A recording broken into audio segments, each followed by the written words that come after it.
migrants have rights, Americans don't? Or is it part of a bigger plan? Because they're looking crazy out here. It's looking crazy. And putting a lot of these things together, some people think it's a bigger plan, including me. But we're going to see what kind of plan is it. Trying to narrow it down.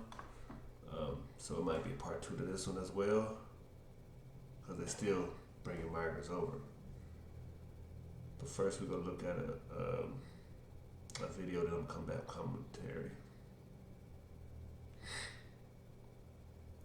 Asylum seekers are moving into new apartments initially meant just for this population. And even more units will be open soon just around the corner. CBS 13's Mal Meyer is in Brunswick with why this is so needed. These apartments have been in high demand long before they even opened. While they were still being developed last year, the wait list had to be capped at 250 applicants. It's just an exciting, busy time. Deb Crocker has been meeting with the asylum seekers that until now were homeless. A lot of them have been either in shelters or in hotels for the last year and a half or so, some less, some more. The project's developer says a dozen one-bedroom and a dozen two-bedroom units are complete so far. It's an adjustment for them. Rent will be paid for the first 2 years using state funds approved by the legislature. Once tenants can start working, they need to pay 30% of their income to rent. They have questions of, what's in the community, can be offered to them. Volunteers are also eager to help. The United Way of Midcoast Maine is working to organize their efforts. We had a kitchen donation drive where individuals dropped off incredible heirlooms and brand new dishware. And the organization is planning on launching a volunteer bus ambassador program on the Brunswick Link to ensure everyone gets where they need to go. It could be running to the grocery store or getting to doctor's appointments or getting to those incredibly important job interviews. More assistance will be needed. 3 more buildings are expected to be completed in the coming weeks. We truly hope that everyone in the community will raise their hand to help however they can. Y'all hear that, right? 2 years, free. Maybe at the end they might have to pay 30%. Some might have to pay more. That's up in Maine. Trust me, I know I used to stay in Maine. They didn't even want my ass around. But they can get them 2 years. We see what they doing. We see exactly what they doing. I got another video to show you, then I'm gonna come right back. Officials tonight said Daly College is an ideal location because it's move-in ready and a fraction of the cost of a hotel. But many in the crowd didn't want to hear it. When do citizens of the United States of America come first? On the southwest side, city officials getting an earful. How about this? Give them all these politicians' addresses and put them in their backyards, in their basements, in their houses. This meeting at Richard J. Daly College comes as the city, starting as early as this weekend, prepares to use this gymnasium until August 1st and 2 auxiliary classrooms on the campus through the end of November to shelter more than 400 migrants. This is about being human and providing humane spaces for them. I serve my country. We need to give these immigrants a chance. But the debate igniting anger about how the city for decades has treated its poor. We do not take care of our own people. There's no resources taken from our shelter system and the housing within our shelter system, as well as outreach agencies who are providing services on the street. This gathering comes a day after the city council at a heated meeting approved $51 million in emergency migrant funding. That money only expected to last through the end of this month. You speak very much about the money. It's our money. Every dollar you give is our money. Last weekend, migrants began moving into Wright College on the northwest side. Officials say that's reduced the number of migrants at police stations from more than 800 last week to fewer than 640 now. I'm glad my man said you got citizens here that they don't even fucking take care of. And what old girl say? Nigga, let's give them the addresses. Let these motherfuckers come stay in y'all houses. Because they did try to do that. I'm gonna see if I can pull it up. They did try to say, hey people, if y'all got any space in y'all homes, can y'all let people that you don't even know from a motherfucking different country, you don't know their past, you don't know what's going on, you let them come to your house to be around your kids, and we gonna pay for you or some shit, nigga. You told us we couldn't even let family members come. See, this is the real reason that I did this one. Because I wanted to put it in our people's head, especially all Americans. They tell you, hit a lottery, don't let your family know that, don't let your people know that. Hey, if you got a closed mouth, you don't get fed. Hey, you gotta work hard, or you don't get none at all. Blah, blah, blah. Bullshit! These motherfuckers, they don't even have a way to get here. They gonna send them a plane to go pick them up first class to bring them here. I'm gonna pull that up for you too. This is crazy. So we don't even know what we should tell our children because they're gonna take our money and just give it to them. They can have whatever they like for real. I got another video. I'll be right back. A judge in Illinois just ruled illegal immigrants have the right to keep and bear arms. So rather than the circle with the line through it, we need like a thumbs up emoji there. The case is pretty simple. Police arrested an illegal immigrant living in Chicago with a gun back in 2020. They charged him for violating the federal law banning illegal immigrants from having guns. It's been on the books for a long time. Judge Sharon Johnson Coleman just decided the Second Amendment applies to him, the illegal immigrant, like everybody else, so he can have a gun. In her decision, she wrote that Humberto Flores received and used the handgun solely for self-protection and protection of property during a time of documented civil unrest in the spring of 2020, the summer of love. Court documents show Flores fired the gun at moving cars during the BLM riots in Chicago. He argues police officers warned him about looters who were approaching his neighborhood. Key to this ruling is that the judge says Flores' conduct heavily impacted her decision. He had no criminal record and was not considered a risk to public safety. This case is just one of many challenging that federal statute that prevents illegal immigrants from possessing a firearm. There are cases unfolding in states nationwide. Shan Wu is here, former federal prosecutor, turned criminal defense attorney, once a very senior officer at the DOJ. Good to see you.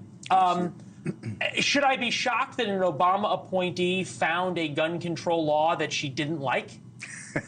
No, but I think it's very fascinating that this whole push towards expanding the deference to the Second Amendment in some ways has kind of come full circle here, where something that really seems counterintuitive, the idea that someone who's not here legally still has that right, and you can't use this particular statute, which is commonly known as the felon in possession statute.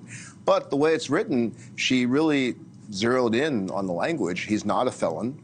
And the gray area, of course, is whether or not his status, and frankly, I think the way he was using the gun calls a little bit into question, you know, how peaceful he is.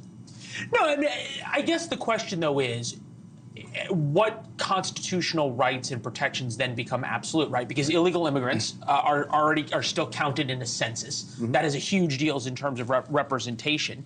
But then where do we get to right to work, or right to vote, or right to have a license to practice medicine, or right to have a license to do all of these other things? Isn't this opening Pandora's box? It could be. I do think, I hate to say this, but I think Congress would have to be a little bit more powerful here, because there's no question that the Constitution applies to people who are not here legally. They're, quote, persons under the Constitution, so that makes perfect sense. The problem here is you need to draw the statute more narrowly, and you might have to actually specify that being here in a non-legal status would also make you not eligible to carry the firearm. Interesting. You have to think about what you said of Congress actually doing its job, which they rarely seem to be able to do. Key part of the ruling, Justice Clarence Thomas wrote in the court's majority opinion, we hold that when the Second Amendment's plain text covers an individual's conduct, the Constitution presumptively protects that conduct. Look, you talk to a lot of folks. You're pretty popular in liberal legal circles. Was there a bit of chuckling when people read this? Was it sort of... Yeah? I think so. I mean, A little more than a bit? Yeah, it feels like a little bit, chickens coming home to roost. So, In what sense? In the sense of it's been associated, not entirely accurately, but it's very much been associated with the conservative court, a conservative movement to really expand the protections of the Second Amendment for gun owners. And here, of course, it kind of comes into conflict with the idea of, we also have to include this big issue with So you said that the immigrants. Congress might have to do its job, right? Flores was here illegally, therefore he broke a U.S. law by coming and by staying. So this is that the Second Amendment applies without Congress amending the law. So Congress could pass a law tomorrow that says illegal immigrants cannot have weapons, period. Right. And that would fix this situation. I think so, yeah. I mean, I would agree. You have me in funny positions. I'm agreeing with Clarence Thomas, too. But I think he's exactly right. Where 2024, odd things happen, don't they? It's this presumption. The Constitution creates that presumption that whether you're illegally here or not, you have that right as a person here. But if the specific law says you're not allowed to possess it because of your status or a crime you've committed, then that would fix the presumption. All right. Andrew Roberts, I thought, rightly pointed out, he's one of our star producers, that you've got a lot of these cases in different courts, so it probably ends up at the Supreme Court at one point or another. But oftentimes these district judge rulings and everything else play into other cases. And if you, as the left is sort of chuckling and saying, hey, this serves Second Amendment activists right, they're also saying, look, that these kinds of rulings then play into driver's licenses, and whether the driver's license of a California resident who's an illegal alien is valid in Texas. How does that play out now? That is really the tension with the federalism system. You obviously have situations in many areas of the law where the states have like this patchwork of differing kinds of decisions. And the Supreme Court, I think, it's hard to tell when they're willing to nationalize something. They're clearly willing to do it in the election context here. But for something like this, I think they're going to keep punting to Congress, which, as you're kind of suggesting, means that nothing may happen. Had to get a little light in here. But once again, you see that? You see that? This is crazy. So where we have it, we have a black judge saying that, hey, this illegal have more rights than BLM. The whole BMF crowd, because she or he was tipped off that they were coming through to do some kind of I guess vandalism or whatever. So he shot through the crowd. He's illegal with the gun to protect his property. How do he have property? How do he have? Try that. You try that in another country. You try to go somewhere and see if they're going to show you love, and they people trying to protest, and you shoot at them. See, this is what I'm saying. Either we black. This is why I say when I'm using the word black. We're not black. Okay? That's a color. We got to stop using this word. We're not black people. We're original Americans, and we've been the Indians, and we always been here. This is why most of us cannot get deported. If you can get deported, you wouldn't be called. If you can get deported, you probably would have dual citizenship. Okay?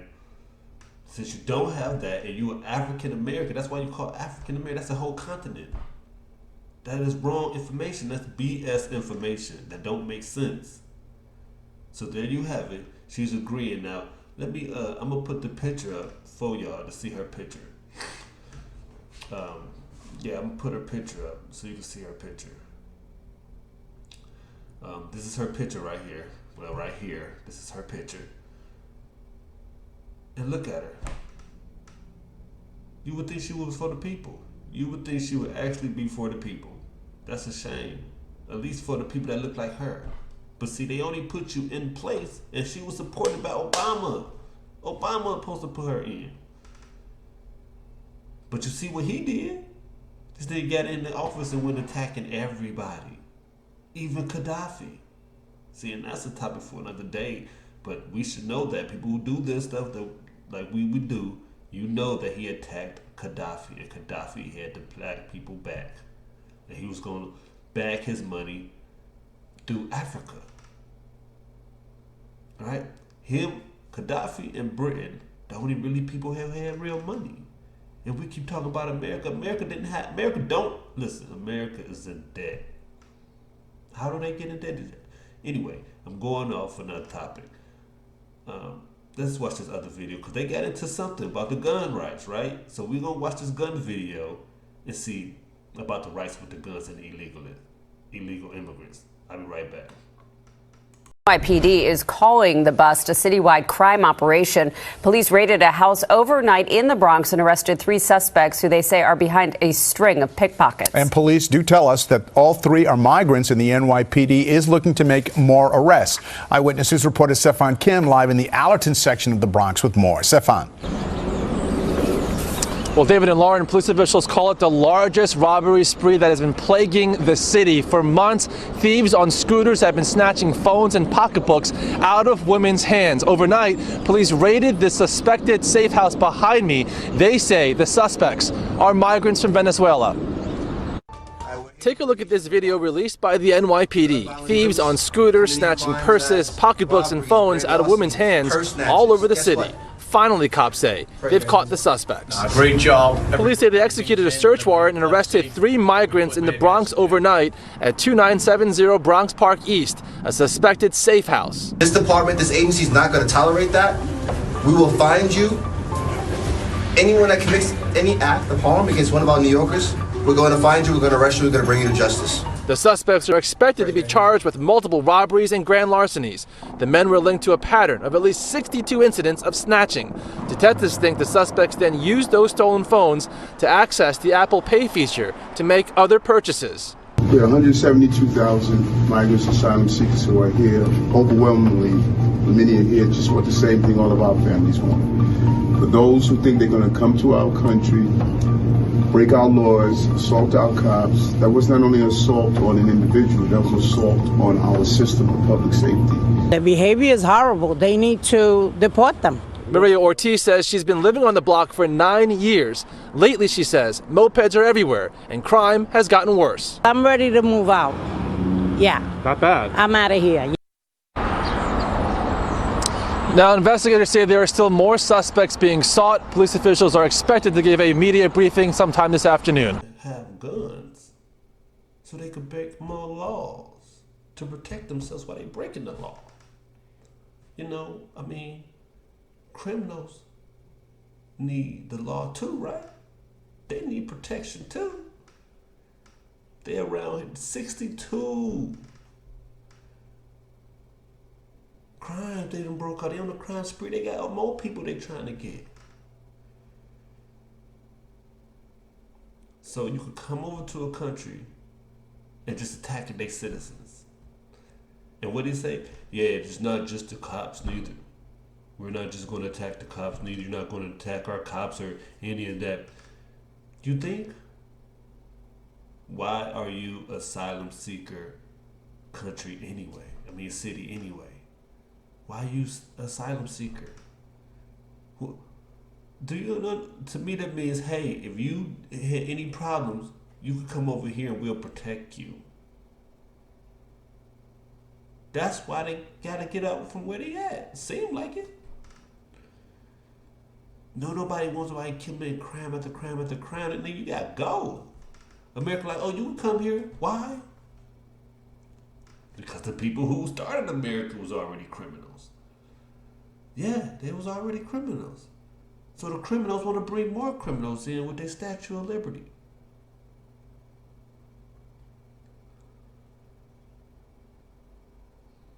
It's sad, man.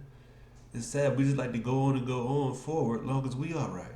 This is how we've been taught. We've been dumbed down and selfish. As long as we good, we straight. That's gonna bite us in the ass. So civil war may be right around the corner, and we raising kids, trying to raise. I just hope we get focused quick, cause if they don't do it, if the illegals don't do it, they gonna do it. See, they got a plan. They gonna do it regardless. They're trying to, get you whoop whoop whoop anyway. If they can't get you that again, they gonna find many other ways to do it. They got to put it in food. Yeah, they putting it in food. Yeah, you gonna be like eating it, thinking it's just regular food, and there you go. You got it. You know, they gonna give you the vaccine one way or another. And it's deeply just give you vaccine. No. They don't care. You think they care about your health? They would have been doing free health care. America don't have free health care. I mean, yes, they're serving you. But if they had free health care, then the veterans would not need health care. They don't even take care of the veterans. Then they're going to take care of you.